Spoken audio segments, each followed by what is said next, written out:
The European Union wants a post-Brexit trade deal with the UK to be agreed by December 1, with Boris Johnson preparing to make a major intervention to push an agreement over the line. The Prime Minister is expected to speak to European Commission President Ursula von der Leyen as efforts are made to overcome the last hurdles in negotiations. Brussels wants all current disagreements in trade talks with the UK to be resolved by next Tuesday.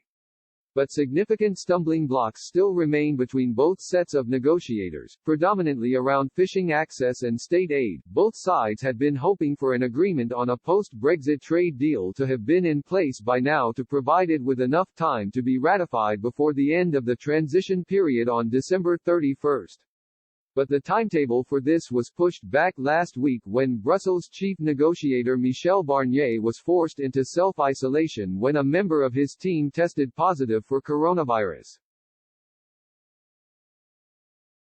This meant face-to-face talks had to be paused but are expected to resume on Thursday, leaving negotiators with a race against time to thrash out the final terms of any deal.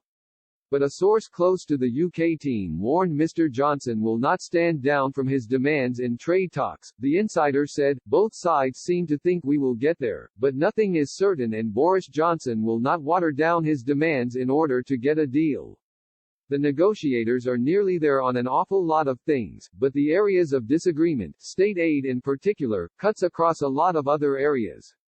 We are not in the final moments yet, but this week will see the start of the final push.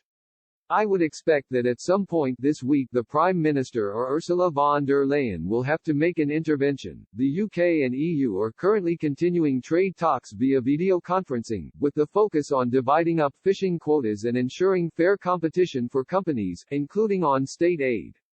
But an unnamed EU official said, "The differences on the level playing field and fisheries remain major." The Brexit transition period that started after Britain formally left the EU on January 31 ends in just 6 weeks' time.